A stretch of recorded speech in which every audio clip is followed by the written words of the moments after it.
ये फैसले ने एक पंडोरा बॉक्स खोल दिया है। अब इसका मतलब ये है कि इसके बाद कोई मस्जिद, कोई गुरुद्वारा, कोई चर्च बाकी नहीं रहेगा। हर में जगह पे डिस्प्यूट पैदा किया जाएगा। और ये शुरुआत ऐसे ही होती है। अगर आप बाबरी मस्जिद के मसले पे भी देखेंगे तो शुरुआत ऐसी ही हुई थी। एक डिस्प्यूट पैदा किया गया और डिस्प्यूट को रिजॉल्व करने के लिए एक चबूतरा दे दिया गया कि भाई इस चबूतरे पे आप मूर्तियाँ रख दीजिए। वो मूर्तियाँ जो है चबूतरे से उठा के अंदर दाखिल कर दी गई, उसको ताला लगा दिया गया, फिर ताला खोल के दर्शन शुरू कर दिया गया, उसके बाद मस्जिद को तोड़ दिया गया। तो मैं ये कहना चाहता हूँ कि ये जो रास्ता है, ये रास्ता गैर कानूनी रास्ता है, ये रास्ता असंवैधानिक रास्ता है, ये रास्ता जो है ये फितनों को जन्म देने वाला रास्ता है। अगर इस तरह की सूरत पैदा हो जाएगी तो सिर्फ मुसलमानों का इशू नहीं है, उसके बाद यहाँ सिख है, यहाँ ईसाई है, यहाँ बौद्ध है, जितने और धर्म के लोग हैं उनको भी ये ख़तरा लाक हो जाएगा कि कल को हमारी इबादतगाह के ऊपर भी यही सिलसिला शुरू हो जाएगा। और फिर ये यहाँ रुकेगा नहीं मामला। अब तो आप जानते हैं कितनी जगह दावे शुरू हो गए हैं पूरे मुल्क में।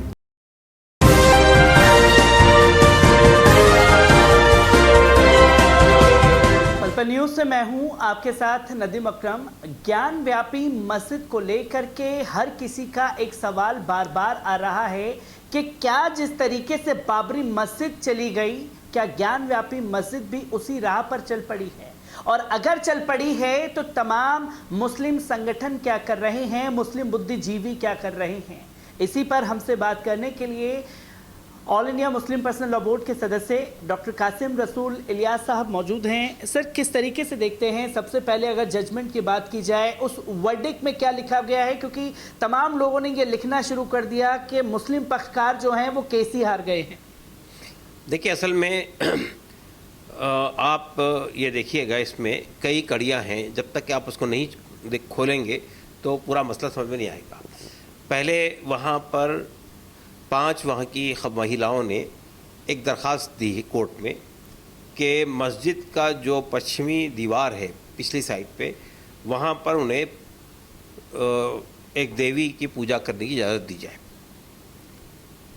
उसके बाद उस पर अदालत ने आगे बढ़कर ये मामला किया कि उस पर एक सर्वे करवा दिया, और सर्वे मस्जिद के अंदर करवाया। और सर्वे टीम जो थी, उस टीम ने अभी अपनी रिपोर्ट सबमिट नहीं की। सर्वे टीम के एक सदस्य चले गए अदालत में कि वहाँ पर हमको शिवलिंग मिला है, और फ़ौरन ही अदालत ने बजाय इसके कि वो टीम की रिपोर्ट का इंतज़ार करती, उसने जो है उसको सील करने का फैसला कर दिया। अंजुमन कमेटी जो है वो सुप्रीम कोर्ट आई और उसने कहा कि ये बुनियादी पूरा केस ही गलत है, इसलिए कि 1991 का जो वर्शिप प्लेसेस एक्ट है, उस एक्ट में अब जितनी मस्जिदें, जितने मंदिर, जितने गुरुद्वारे और जितने चर्च हैं, उन सबको प्रोटेक्शन मिला हुआ है कि 15 अगस्त 1947 को जिस मस्जिद या जिस इबादतगाह की जो पोजीशन थी वो एज इट इज़ बाकी रहेगी। तो ये पूरा केस ही गलत है। लेकिन सुप्रीम कोर्ट ने बजाय ये तय करने के कि ये केस में 91 का एक्ट पर बात होनी चाहिए, जबकि जो साहब इस बेंच को हेड कर रहे थे, जस्टिस चंद्रचूड़, वो बाबरी मस्जिद के उस बेंच का एक हिस्सा थे जिसने बाबरी मस्जिद पर फैसला देते वक्त एक बात ये कही थी ख़ास तौर से कि 1991 का जो एक्ट है अब वो तमाम रिलीजियस प्लेसेस पर लागू होगा, अब कोई नया इशू नहीं खड़ा किया जाएगा। तो उन्होंने ये कह दिया कि साहब वो उस जगह को तो प्रोटेक्ट करने की बात सही है, अलबत्ता ये कि मुसलमानों का जो वर्शिप का या राइट है नमाज़ पढ़ने का, उसको आप नहीं डिस्टर्ब कर सकते। लेकिन जब हमने ये कहा कि नहीं, आप इस पर, सुप्रीम कोर्ट से ये कहा गया कि आप इस पर फैसला दीजिए कि 1991 के एक्ट के बाद मस्जिद में कोई, यानी उस जगह पे कोई नया इशू खड़ा किया जा सकता है, तो उस पर सुप्रीम कोर्ट ने कोई फैसला देने के बजाय ये कहा कि पहले ये डिस्ट्रिक्ट कोर्ट में तय कराइए, उसके बाद हमारे पास में आइए।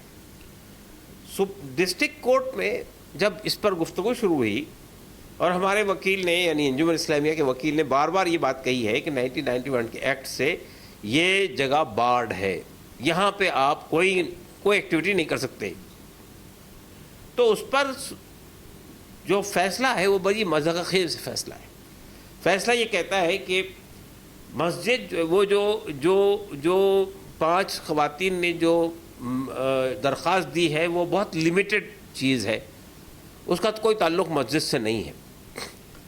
मस्जिद के स्ट्रक्चर पे कोई सवाल नहीं खड़ा किया गया, मस्जिद के अस्तित्व पे कोई सवाल नहीं खड़ा किया गया। वो तो अपना पूजा का राइट मांग रहे हैं जो उनका फंडामेंटल राइट है। दूसरी बात उन्होंने कही कि ये वक्फ एक्ट जो है इस मामले में उन पर अप्लाई नहीं होता इसलिए कि वो हिंदू लेडीज़ हैं। तीसरी बात उन्होंने ये कही कि वर्शिप प्लेसेस एक्ट भी यहाँ लागू नहीं होता इसलिए कि मस्जिद के स्ट्रक्चर को चेंज करने की कोई बात इसमें नहीं कही जा रही है। ये पूरा फैसला एब्सर्ड फैसला है, इसलिए कि वक्फ एक्ट जो है वो मुसलमानों के और हिंदुओं के लिए नहीं है। वक्फ एक्ट है कि वक्फ की ये मिल्कियत है, इसके ये राइट्स हैं। इसी तरह वर्शिप प्लेसेस एक्ट सिर्फ इसलिए नहीं है कि आप उसके स्ट्रक्चर में कोई तब्दीली लाना चाह रहे हैं। आप उसके यानी मुसलमानों मस्जिद जब बनाता है तो वहाँ अल्लाह की इबादत के लिए मस्जिद होती है, वहाँ एक खुदा की इबादत होती है। वहाँ पे आप किसी भी किस्म का कोई ऐसा काम करें जो इस्लाम जिसकी इजाज़त नहीं देता है, वो उसके स्ट्रक्चर उसकी हुदूद में इंटरफेयर करना है।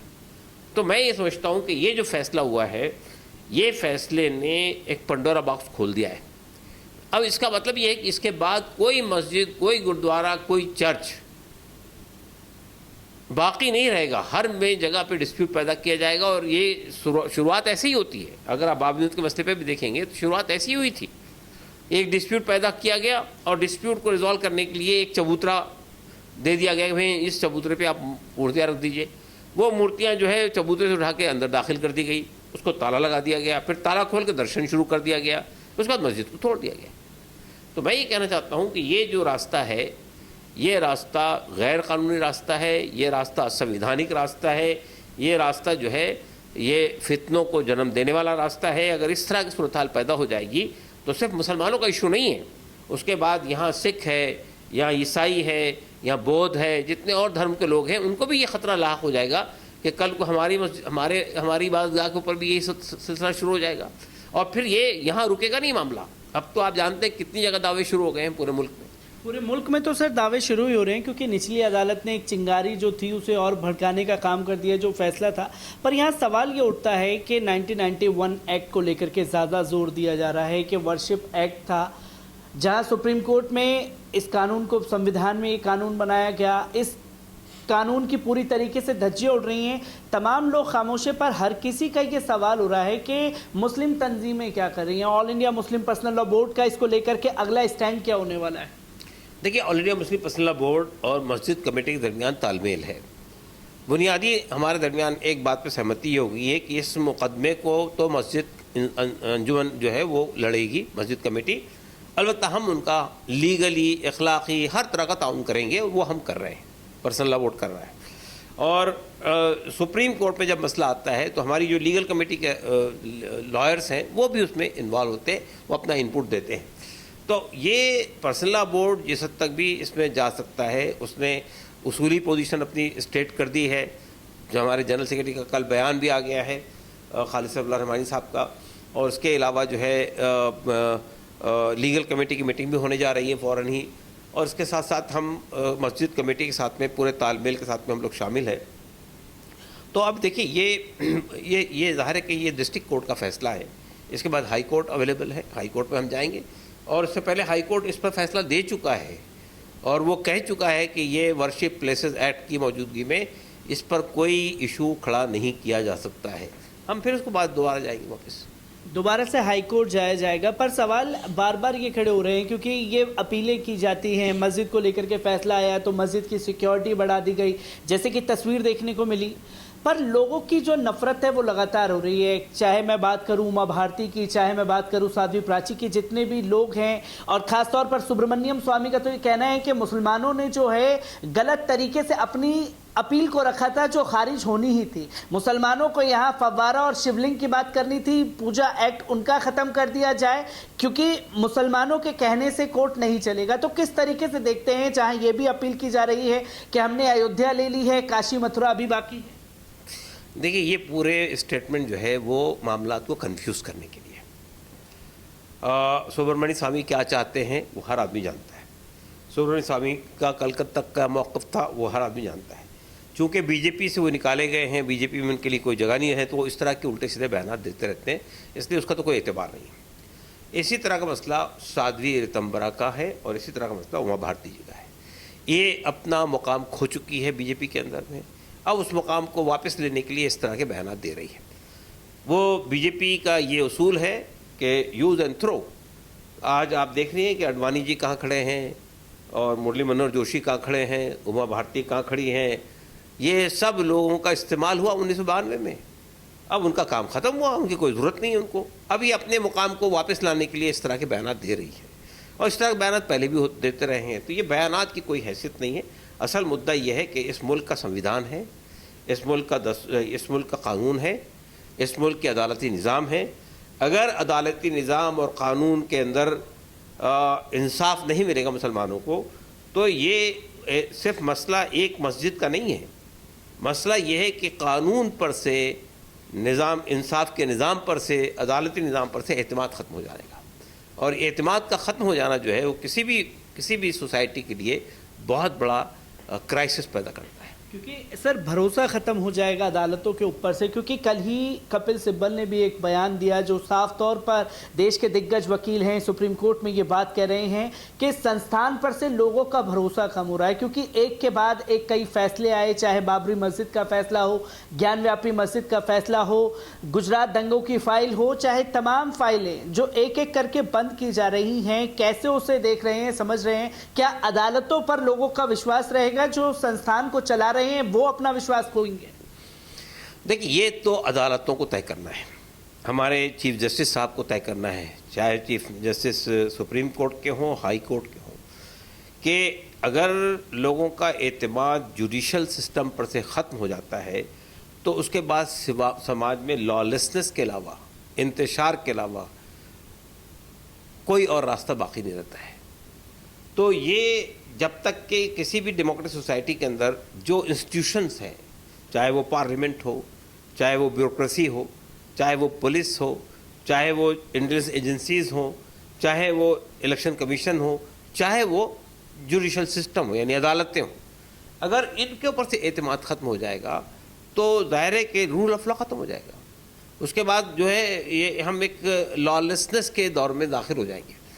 तो ये फैसला तो अदालतों को करना है। अगर वो फैसले अक्सरियत को सामने रखकर, मेजॉरिटी के जज्बात को सामने रखकर देंगे और कॉन्स्टिट्यूशन को सामने नहीं रखेंगे तो वो इस तरह के हालात पैदा होंगे। कॉन्स्टिट्यूशन ने जो प्रोटेक्शन दिया है तमाम मज़ाहिब के लोगों को, कॉन्स्टिट्यूशन ने जो प्रोटेक्शन दिया है तमाम इबादतगाहों को, कॉन्स्टिट्यूशन ने जो प्रोटेक्शन दिया है तमाम कल्चर को, कॉन्स्टिट्यूशन ने जो प्रोटेक्ट किया है हमारी डाइवर्सिटी को, अगर आप इसको ख़त्म कर देंगे तो फिर इस देश के अंदर जो इक्विलिब्रियम है, जो तवाज़ुन है, वो ख़त्म हो जाएगा। सर एक आखिरी सवाल आपसे लेना चाहेंगे, क्योंकि फैसला ज्ञानव्यापी मस्जिद को लेकर के आया, तमाम लोग जो हैं उत्तेजना में आकर के मुस्लिम समुदाय के लोग भी भड़काऊ पोस्ट लिख रहे हैं, दूसरी तरफ से भी भड़काऊ पोस्ट किए जा रहे हैं। ऐसे में क्या अपील करना चाहेंगे जो फैसला इसको लेकर के आया है? देखिए, पहली बात तो यह है कि मैं ये बात कहना चाहता हूँ कि उत्तेजनक बयानात देने से, जज्बात को भड़काने से, समाज में एक दूसरे के ख़िलाफ़ नफ़रत पैदा करने से कोई मसला हल नहीं होता है, सिवाय इंतशार पैदा होने के, सिवाय डिसइंटीग्रेशन के, सिवाय मुल्क में नुकसान होने के। इसके अलावा कोई और चीज़ नहीं है। रास्ते को निकालने की कोशिश होनी चाहिए और रास्ता निकालने की कोशिश वही है, तमाम समुदाय को ये देखना चाहिए कि हमारा मुल्क का दस्तूर क्या कहता है, मुल्क का कानून क्या कहता है। इससे बियॉन्ड जाकर अगर आप फैसले करने लगेंगे कि भाई ये to satisfy the conscience of the people, to satisfy the majority, अगर इस बुनियाद पे फैसले देने लगेंगे तो फैसले निष्पक्ष नहीं होंगे, फैसलों में इंसाफ नहीं होगा, फैसलों के अंदर जुल्म ज़्यादती होगी। इसलिए मैं ये अपील करना चाहूँगा तमाम लोगों से कि अभी रास्ते बंद नहीं हुए हैं। अभी यहाँ से हमें हाई कोर्ट जाना है, हाई कोर्ट से हम फिर सुप्रीम कोर्ट पे जाएंगे और इस लड़ाई को हर सतह पे लड़ने की कोशिश करेंगे। तो ज्ञानव्यापी मस्जिद को लेकर के जो मायूसी लोगों के अंदर आई थी कि क्या ये फैसला यहीं ख़त्म हो जाएगा, क्योंकि मीडिया में सुर्खियां इसी तरीके से आईं कि मुस्लिम पक्ष जो है वो अपनी दलीलों को रख नहीं पाया, वो पूरी तरीके से हार चुके हैं। पर अभी केस ख़त्म नहीं हुआ है। हाई कोर्ट, सुप्रीम कोर्ट और जिस जगह पे जाना होगा, ज्ञानव्यापी मस्जिद को बचाने के लिए हर संगठन, हर तमाम लोग अपनी कोशिशें लगातार जारी रखेंगे।